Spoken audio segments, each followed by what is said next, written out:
ጆሮአችሁን ክፈቱ፣ ልባችሁንም አዘጋጁ። ዛሬ ስለ ጀሃነም እንነጋገራለን።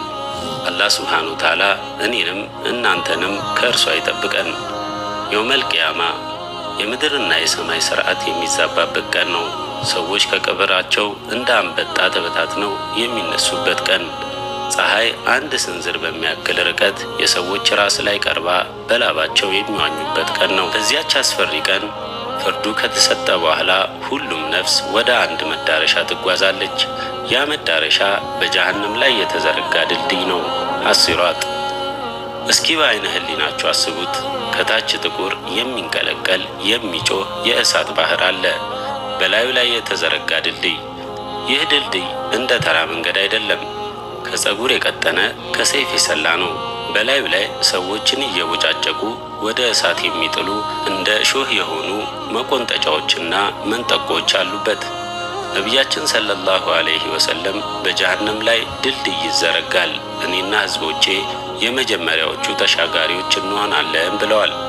በዚያ ቀን ማንም አይናገርም፣ የነቢያት ዱዓ ብቻ ነው የሚሰማው። አላሁመ ሰሊም ሰሊም፣ አላህ ሆይ አድነን አድነን። ሰዎች ድልድዩን የሚሻገሩት በስራቸው ልክ ነው። አማኞች አንዳንዶች እንደ አይን ጥቅሻ፣ አንዳንዶች እንደ መብረቅ፣ አንዳንዶች እንደ ፈጣን ፈረስ፣ አንዳንዶች እየሮጡ፣ አንዳንዶች እየተራመዱ፣ አንዳንዶች እየተንፏቀቁ ይሻገሩታል። ብርሃናቸው ከፊታቸውና ከቀኛቸው ይመራቸዋል። ከሃዲያንና ሙናፊቆች ብርሃናቸው ይጠፋል። በድልድዩ ላይ ሲደርሱ እግራቸው ይንሸራተታል። መንጠቆቹ ይቦጫጭቋቸዋል። እየጮሁ እየተሰቃዩ ወደ ጀሃነም ጥልቅ ውስጥ ይወረወራሉ።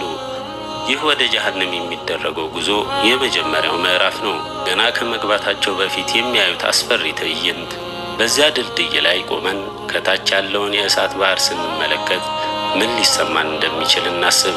ጀሃነም አንድ አይነት ቦታ አይደለችም። በሮች አሏት፣ ደረጃዎችም አሏት። ቅጣቱ እንደ ወንጀሉ አይነትና መጠን ይለያያል። አላህ ሱብሓነሁ ወተዓላ በቅዱስ ቁርአኑ ሱረቱል ሂጅር ላይ ለእርሷ 7 በሮች አሏት፣ ለእያንዳንዱ በር ከእነርሱ የተወሰነ ክፍል አለው ብሎናል። እነዚህ በሮች በቂያማ ቀን ይከፈታሉ። ወንጀለኞችም በሰራዊት ሆነው ወደ እርሷ ይነዳሉ። የጀሃነም ዘበናት ወይም ዘባንያ የተባሉ ጨካኝ መላእክቶች ይጠይቋቸዋል። ከእናንተ የሆኑ መልእክተኞች የጌታችሁን አንቀጾች በእናንተ ላይ የሚያነቡና የዚህንም ቀናችሁን መገናኘት የሚያስጠነቅቃችሁ ሰው አልመጣላችሁምን? እነሱም አዎ መጥተውልናል ይላሉ። ነገር ግን በዚያን ጊዜ ጸጸት ምንም አይጠቅምም። እያንዳንዱ በር ለተለያየ የወንጀለኛ ቡድን የተዘጋጀ ነው። አንደኛው በር ጀሃነም ትባላለች። አላህ ሱብሓነሁ ወተዓላ ላይ ላጋሩ ሰዎች ወይም ሙሽሪኮች የተዘጋጀች ናት። ሌላኛው ለዟ ትባላለች፣ ጣዖት አምላኪዎች የሚገቡባት ናት። ሌላኛው ሰቀር ይባላል፣ ሶላት ለማይሰግዱ ሰዎች የተዘጋጀች ናት። ሌላኛው ሁጧማ፣ ሰዎችን ለሚያሙና ለሚያንቋሽሹ እና ሌሎችም በሮች ለተለያዩ ወንጀለኞች ተዘጋጅቷል። ከበሮቹም ባሻገር የጀሃነም ደረጃዎች አሉ። ከላይ ያለው ከበታቹ የቀለለ ሲሆን ወደ ታች በወረድን ቁጥር ቅጣቱ እየከፋና እየጨመረ ይሄዳል። የላይኛዎቹ ደረጃዎች በዱንያ ላይ ወንጀል ለሰሩ አማኞች ወይም በኃጢአታቸው ልክ ተቀጥተው በአላህ እዝነት ወደ ጀነት ለሚገቡ ሲሆን የታችኛውና የከፋው ደረጃ ሀዊያ ለሙናፊቆች ወይም አስመሳዮች የተዘጋጀ ነው። እነሱ ከካፊርም በላይ ይቀጣሉ። አላህ ይጠብቀን። የጀሃነም አወቃቀር ራሱ የፍትህና የቅጣት ልክን ያሳያል። እስካሁን ያየነው ገና መግቢያው ነው። እስኪ ወደ ውስጥ እንዝለቅ። የጀሃነምን እውነተኛ ተፈጥሮ እንመልከት። የጀሃነም እሳት እንደምናውቀው ምድራዊ እሳት አይደለም። ነቢዩ ሰለላሁ ዐለይሂ ወሰለም እንዳሉት ጀሃነም ለ1000 ዓመት ተቀጣጠለችና ቀይ ሆነች። ከዚያም ሌላ 1000 ዓመት ተቀጣጠለችና ነጭ ሆነች። ከዛም ሌላ 1000 ዓመት ተቀጣጠለችና ጥቁር ሆነች። አሁን እሷ ጥቁር ጨለማ ናት ብለዋል። የዚህች ዱንያ እሳት ከጀሃነም እሳት 70 እጥፍ የቀለለች ናት። የጀሃነም እሳት ከምድሯ በ70 እጥፍ ትበልጣለች ማለት ነው። የጀሃነም እሳት ነዳጇ ምንድን ነው? ሱረቱል በቀራ ላይ እንደተጠቀሰው ሰዎችና ድንጋዮች ናቸው። አዎ ሰዎች ራሳቸው የእሳቱ መቀጣጠያ ይሆናሉ። በጀሃነም ረሃብ አለ፣ ጥም አለ። ግን መፍትሄው ከችግሩ የከፋ ነው። ምግቧ ዘቁም የተባለ ዛፍ ከጀሃነም ስር የሚበቅል ነው። ፍሬው እንደ ሰይጣን ራሶች የተጠማዘዘና አስቀያሚ ነው። ሲበሉትም ሆድን እንደ ቀለጠ መዳብ ያቃጥለዋል። ሌሎች ምግቦች ዶሪ የተባለ እሾህ ያለው የማያጠግብና የማያወፍር እና ጊስሊን የጀሃነም ሰዎች የቁስል ምግብ ነው። የጀሃነም መጠጥ ሐሚም የተበሰለ የሚፈላ ውሃ ነው። ሲጠጡት አንጀታቸውን የሚበጣጥስ ነው። እንዲሁም የቁስል ደምና ምግል ሰዲድ ይጠጣሉ። የጀሃነም ሰዎች የሚለብሱት ልብስ ሱረቱል ሐጅ ላይ እንደተጠቀሰው ከእሳት የሆኑ ልብሶች ተቆርጠውላቸዋል ይላል። ልብሳቸው በጉበትን ቦታ ልናስታውሳችሁ መጥተናል። ይህንን ታሪክ ያቀረብንላችሁ ልባችሁን በፍርሃት ለማሸበር ፈልገን አይደለም፣ በፍጹም አይደለም። ዓላማችን ፍርሃትን ወደ ጥንቃቄ፣ ጥንቃቄን ወደ ተውበት፣ ተውበትን ደግሞ ወደ አላህ እዝነትና ወደ ጀነት መንገድ ለመቀየር ታስቦ የተሰራ ነው። እስኪ አንዴ አይናችሁን ወደዚህ ያሳርፉ፣ ጆሮአችሁን ክፈቱ፣ ልባችሁንም አዘጋጁ። ዛሬ ስለ ጀሃነም እንነጋገራለን። አላህ ሱብሓነሁ ወተዓላ እኔንም እናንተንም ከእርሷ ይጠብቀን። የውመል ቂያማ የምድርና የሰማይ ሥርዓት የሚዛባበት ቀን ነው። ሰዎች ከቀብራቸው እንደ አንበጣ ተበታትነው የሚነሱበት ቀን፣ ፀሐይ አንድ ስንዝር በሚያክል ርቀት የሰዎች ራስ ላይ ቀርባ በላባቸው የሚዋኙበት ቀን ነው። በዚያች አስፈሪ ቀን ፍርዱ ከተሰጠ በኋላ ሁሉም ነፍስ ወደ አንድ መዳረሻ ትጓዛለች። ያ መዳረሻ በጀሃነም ላይ የተዘረጋ ድልድይ ነው፣ አሲራጥ። እስኪ በአይነ ህሊናችሁ አስቡት። ከታች ጥቁር የሚንቀለቀል የሚጮህ የእሳት ባህር አለ፣ በላዩ ላይ የተዘረጋ ድልድይ። ይህ ድልድይ እንደ ተራ መንገድ አይደለም፣ ከፀጉር የቀጠነ ከሰይፍ የሰላ ነው። በላዩ ላይ ሰዎችን እየቦጫጨቁ ወደ እሳት የሚጥሉ እንደ እሾህ የሆኑ መቆንጠጫዎችና መንጠቆች አሉበት። ነቢያችን ሰለላሁ ዐለይሂ ወሰለም በጀሃነም ላይ ድልድይ ይዘረጋል፣ እኔና ህዝቦቼ የመጀመሪያዎቹ ተሻጋሪዎች እንሆናለን ብለዋል። በዚያ ቀን ማንም አይናገርም፣ የነቢያት ዱዓ ብቻ ነው የሚሰማው። አላሁመ ሰሊም ሰሊም፣ አላህ ሆይ አድነን አድነን። ሰዎች ድልድዩን የሚሻገሩት በስራቸው ልክ ነው። አማኞች አንዳንዶች እንደ አይን ጥቅሻ፣ አንዳንዶች እንደ መብረቅ፣ አንዳንዶች እንደ ፈጣን ፈረስ፣ አንዳንዶች እየሮጡ፣ አንዳንዶች እየተራመዱ፣ አንዳንዶች እየተንፏቀቁ ይሻገሩታል። ብርሃናቸው ከፊታቸውና ከቀኛቸው ይመራቸዋል። ከሃዲያንና ሙናፊቆች ብርሃናቸው ይጠፋል። በድልድዩ ላይ ሲደርሱ እግራቸው ይንሸራተታል። መንጠቆቹ ይቦጫጭቋቸዋል። እየጮሁ እየተሰቃዩ ወደ ጀሃነም ጥልቅ ውስጥ ይወረወራሉ። ይህ ወደ ጀሃነም የሚደረገው ጉዞ የመጀመሪያው ምዕራፍ ነው። ገና ከመግባታቸው በፊት የሚያዩት አስፈሪ ትዕይንት። በዚያ ድልድይ ላይ ቆመን ከታች ያለውን የእሳት ባህር ስንመለከት ምን ሊሰማን እንደሚችል እናስብ። ጀሃነም አንድ አይነት ቦታ አይደለችም። በሮች አሏት፣ ደረጃዎችም አሏት። ቅጣቱ እንደ ወንጀሉ አይነትና መጠን ይለያያል። አላህ ሱብሓነሁ ወተዓላ በቅዱስ ቁርአኑ ሱረቱል ሂጅር ላይ ለእርሷ 7 በሮች አሏት፣ ለእያንዳንዱ በር ከእነርሱ የተወሰነ ክፍል አለው ብሎናል። እነዚህ በሮች በቂያማ ቀን ይከፈታሉ። ወንጀለኞችም በሰራዊት ሆነው ወደ እርሷ ይነዳሉ። የጀሃነም ዘበናት ወይም ዘባንያ የተባሉ ጨካኝ መላእክቶች ይጠይቋቸዋል። ከእናንተ የሆኑ መልእክተኞች የጌታችሁን አንቀጾች በእናንተ ላይ የሚያነቡና የዚህንም ቀናችሁን መገናኘት የሚያስጠነቅቃችሁ ሰው አልመጣላችሁምን? እነሱም አዎ መጥተውልናል ይላሉ። ነገር ግን በዚያን ጊዜ ጸጸት ምንም አይጠቅምም። እያንዳንዱ በር ለተለያየ የወንጀለኛ ቡድን የተዘጋጀ ነው። አንደኛው በር ጀሃነም ትባላለች። አላህ ሱብሓነሁ ወተዓላ ላይ ላጋሩ ሰዎች ወይም ሙሽሪኮች የተዘጋጀች ናት። ሌላኛው ለዟ ትባላለች፣ ጣዖት አምላኪዎች የሚገቡባት ናት። ሌላኛው ሰቀር ይባላል፣ ሶላት ለማይሰግዱ ሰዎች የተዘጋጀች ናት። ሌላኛው ሁጧማ፣ ሰዎችን ለሚያሙና ለሚያንቋሽሹ እና ሌሎችም በሮች ለተለያዩ ወንጀለኞች ተዘጋጅቷል። ከበሮቹም ባሻገር የጀሃነም ደረጃዎች አሉ።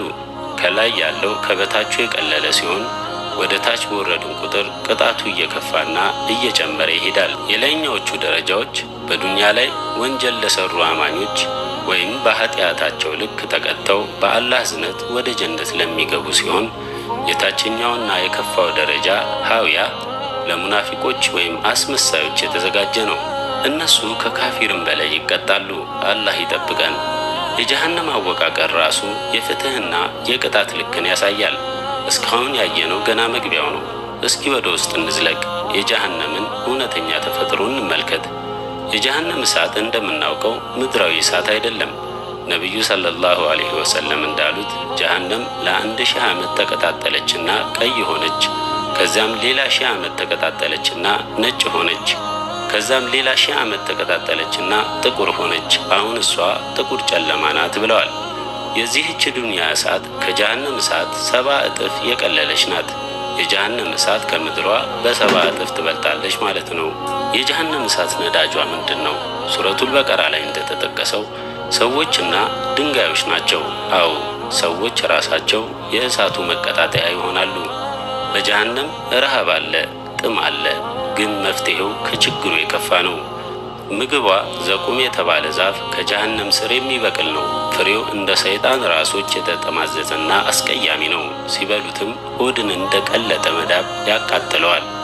ሌሎች ምግቦች ዶሪ የተባለ እሾህ ያለው የማያጠግብና የማያወፍር እና ጊስሊን የጀሃነም ሰዎች የቁስል ምግብ ነው። የጀሃነም መጠጥ ሐሚም የተበሰለ የሚፈላ ውሃ ነው። ሲጠጡት አንጀታቸውን የሚበጣጥስ ነው።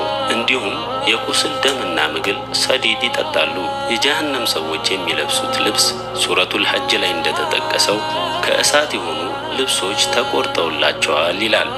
ልብሳቸው ራሱ እሳት ነው። ቅጣቱ ቀጣይነት እንዲኖረው ቆዳቸው በተቃጠለ ቁጥር አላህ ሌላ ቆዳ ይቀይርላቸዋል። ቆዳዎቻቸው በተቃጠሉ ቁጥር ሌላ ቆዳ እንለውጥላቸዋለን ቅጣትን እንዲቀምሱ ይላል ሱረቱ ኒሳ ላይ። የካፊር ሰው አካል በጀሃነም ውስጥ በጣም ግዙፍ ይሆናል። የአንድ ጥርሱ ብቻ ከተራራ እንደሚበልጥ ተነግሯል። ይህ የሚሆነው ቅጣቱ የበለጠ እንዲሰማው ነው። 70 ክንድ በሚረዝሙ ሰንሰለቶች ይታሰራሉ። በአንገታቸው ላይ ቀንበር ይደረግላቸዋል። ከእሳቱ ለማምለጥ ሲሞክሩ ዘበኞቹ በመደሻዎች እየደበደቡ ይመልሳቸዋል። ጀሃነም ራሷ ትጮኻለች። ስታያቸው በንዴት ታጓራለች። የሰዎቹ ጩኸት፣ ለቅሶና ዋይታ ለዘላለም አይቋረጥም። ይህ ቦታ መጨረሻ የሌለው ስቃይ፣ እረፍት የሌለው ቅጣት፣ ተስፋ የሌለው ኑሮ ያለበት ነው። በዚህ ሁሉ ስቃይ ውስጥ ሆነው የጀሃነም ሰዎች ትልቁ ስቃያቸው ምንድን ነው? አካላዊ ህመሙ ብቻ አይደለም። ትልቁ ስቃያቸው ጸጸት ነው። እነሱ ይነጋገራሉ፣ ይከራከራሉ። ተከታዮቹ መሪዎቻቸውን ይረግማሉ። ጌታችን ሆይ እኛ ጌቶቻችንንና አለቆቻችንን ታዘዝን፣ መንገድንም አሳሳቱን። ጌታችን ሆይ ከቅጣት እጥፍ እንስጣቸው፣ ታላቅ እርግማንንም እርገማቸው ይላሉ ሱረቱል አሕዛብ ላይ። ሰይጣንን ይወቅሳሉ።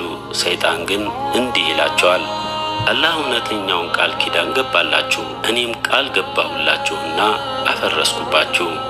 ለእኔ በእናንተ ላይ ምንም ስልጣን አልነበረኝም፣ ግን ጥሪ ያቀረብኩላችሁና ተቀበላችሁኝ። ስለዚህ እኔን አትውቀሱኝ፣ ራሳችሁን ውቀሱ ይላል ሱረቱል ኢብራሂም ላይ። በመጨረሻም ተስፋቸው ሲሟጠጥ ወደ አላህ ሱብሓነሁ ወተዓላ ይጮኻሉ። ወደ ጀነት ሰዎች ይጣራሉ። ከውሃው ወይም አላህ ከሰጣችሁ ሲሳይ በእኛ ላይ አፍስሱልን ይላሉ። የጀነት ሰዎችም አላህ እነዚህም በካህዲያን ላይ እርም አድርጓል ብለው ይመልሱላቸዋል። የጀሃነም ዘበኛ ማሊክን ይለምናሉ። ማሊክ ሆይ ጌታህ በእኛ ላይ በሞት ይፍረድብን ይላሉ። እርሱም እናንተ በዚህ ውስጥ ዘውታሪዎች ናችሁ ብሎ ይመልስላቸዋል። ሞትን እንኳን ይነፈጋሉ። በመጨረሻም ወደ አላህ ሱብሓነሁ ወተዓላ ይጮኻሉ። ጌታችን ሆይ ከእርሱ አውጣን፣ ከዚህ በኋላ ወደ መጥፎ ሥራ ብንመለስ እኛ በዳዮች ነን ይላሉ ሱረቱል ሙእሚኒን። ከዚያም ከዓለማቱ ጌታ የመጨረሻውና ልብ የሚሰብር መልስ ይመጣል። በውስጧ ተዋርዳችሁ ኑሩ፣ አታናግሩኝም ይላቸዋል ሱረቱል ሙእሚኒን። በዚያች ቅጽበት ሁሉም ተስፋ ይጠፋል፣ ሁሉም በር ይዘጋል። ዘላለማዊ ስቃይና ጸጸት ብቻ ይቀራል። ይህን ሁሉ ከሰማም በኋላ ልባችን በፍርሃት ተውጧል። ይህ ፍርሃት ግን መልካም ነው። ምክንያቱም ይህ ፍርሃት ወደ ተግባር የሚቀየር ከሆነ የማምለጫው መንገድ ቁልፍ ነውና። አዎ ከዚህች አስፈሪ ቦታ ማምለጫ መንገድ አለ። መንገዱ ግን ያለው እዚሁ ነው፣ አሁን ዱንያ ላይ ብቻ ነው። ከሞትም በኋላ ሁለተኛ እድል የለም። ታዲያ የማምለጫው መንገድ ምንድን ነው? አንደኛ ተውበት። አሁኑን ወደ አላህ እንመለስ። በሰራነው ወንጀል እንጸጸት። ዳግም ላለመመለስ ቃል እንግባ። የአላህ እዝነት በር ሁልጊዜ ክፍት ነው። እናንተ በነፍሶቻችሁ ላይ ድንበርን ያለፋችሁ ባሮቼ ሆይ ከአላህ እዝነት ተስፋ አትቁረጡ ይለናል ሱረቱል አዝሙር ላይ። ሌላኛው ሶላት ነው። ሶላት የጀሃነም እሳት መከላከያ ጋሻ ነው። በቀን 5 ጊዜ ከጌታችን ጋር እንገናኝ። ቀጥሎ መልካም ሥራ እናብዛ። ሰደቃ ማድረግ የእሳቱን ቁጣ ያበርዳል። ወላጆችን መታዘዝ፣ ሰዎችን መርዳት፣ መልካምን መናገር፣ እያንዳንዷ መልካም ሥራ ከእሳት ታርቀናለች። ዱዓ ማድረግ ሁልጊዜ በዱዓችን አላሁማ አጅርኒ ሚነናር፣ አላህ ሆይ ከእሳት ጠብቀን እንበል። በቀን 7 ጊዜ ይህንን ዱዓ የሚል ሰው ከእሳት እንደሚጠበቅ ተነግሯል። በዋነኛነት አላህን መፍራት ነው። በድብቅም በግልጽም አላህን እንፍራ። ያ ፍርሃት ከየትኛውም ኃጢአት ይጠብቀናል። ወንድሜ እህቴ፣ የጀሃነም ታሪክ የተነገረን እንድንጨነቅ ሳይሆን እንድንማርበት ነው። የአላህ ቁጣ ምን ያህል ከባድ እንደሆነ አይተን የእዝነቱን ዋጋ እንድንረዳ ነው። ይህች ዱንያ አጭር ናት። የ60-70 ዓመት ሕይወት ከዘላለም ቅጣት ጋር ሲነጻጸር ምንም አይደለም። እስኪ ዛሬ ውሳኔ እናድርግ ወደ